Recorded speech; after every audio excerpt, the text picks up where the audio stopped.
Hello friends, welcome to my channel. पानाची ही design कशी विणायची ते आपण आजच्या या व्हिडिओमध्ये पाहणार आहोत। अगदी सोप्या पद्धतीने हे पान कसं बनवायचं ते आपण पाहूयात।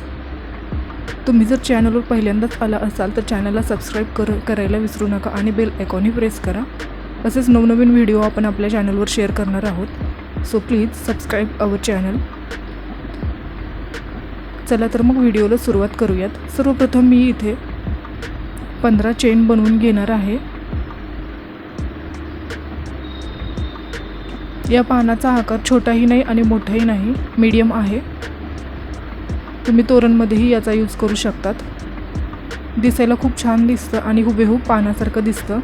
15 चेन झाल्यानंतर सुरुवातीला आपण 2 अर्धे खांब, त्यानंतर हे अर्धे डबल खांब 2,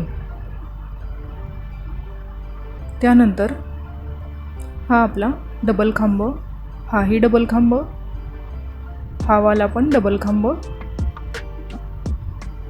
सुरुवातीचे 2 अर्धे, त्यानंतरचे 2 अर्धे डबल खांब, त्यानंतरचे 3 डबल खांब आणि त्यानंतर शेवटीपर्यंत आपण ट्रिपल खांबांनी विणणार आहोत।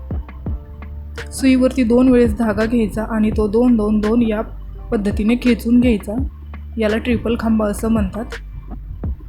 2 अर्धे खांब, 2 अर्धे डबल खांब आणि 3 डबल खांब व शेवटीपर्यंत असे ट्रिपल खांब। शेवटी जिथे आपला चेन संपते तिथे आपण 2 ट्रिपल खांब देणार आहोत आणि 2 चेन, हे पहा 2 चेन, 2 ट्रिपल खांब, 2 चेन आणि त्याच धाग्यामध्ये आपण आणखी 2 ट्रिपल खांब टाकून घेणार आहोत शेवटच्या टाक्यामध्ये। हे पहा, हा लुक आपल्याला असा बनवायचा आहे। त्यामुळे आता आपण हे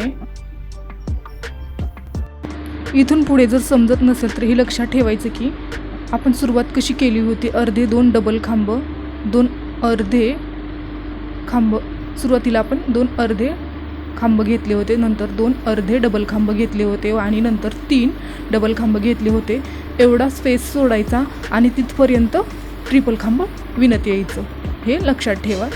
नाहीतर तुम्ही मार्करही यूज करू शकतात।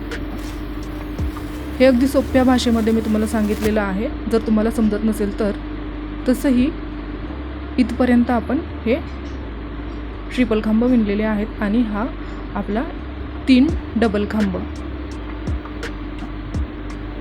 यानंतर आपण बॅक साईडला धागा डायरेक्शन चेंज करून आपण धाग्याची नंतर आपण पाठीमागे एक लाईन बनवणार आहोत, ज्यामुळे हा आपण जे पान विणलेलं आहे ते ताठ राहील, ते वाकणार नाही यासाठी। पहा किती छान झालेला आहे हा पानाचा आकार।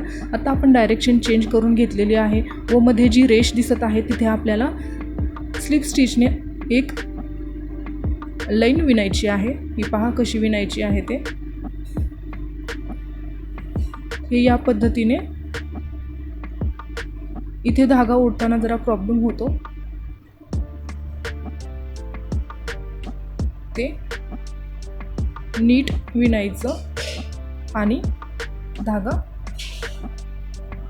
शेवटीपर्यंत घेत असंच विणत जायचं। आणि शेवटी आपल्याला हव्या तेवढ्या 5 किंवा 7 चेन बनवायचे आणि त्याच्यावरती स्लिप स्टिचने दांडीसारखा आकार विणायचा आणि धागा कट करून घ्यायचा। आपलं पान तयार होईल। तुम्हाला हा व्हिडिओ कसा वाटला हे कमेंटमध्ये सांगायला विसरू नका। व्हिडिओ आवडला असेल तर लाईक करा, शेअर करा, कमेंट्स करा आणि हो चॅनलवर पहिल्यांदाच आला असाल तर चॅनलला सबस्क्राईब करायला विसरू नका। भेटूयात पुढील अशाच नवनवीन व्हिडिओसोबत। तोपर्यंत धन्यवाद। व्हिडिओ पूर्ण पाहिल्याबद्दल थँक्स।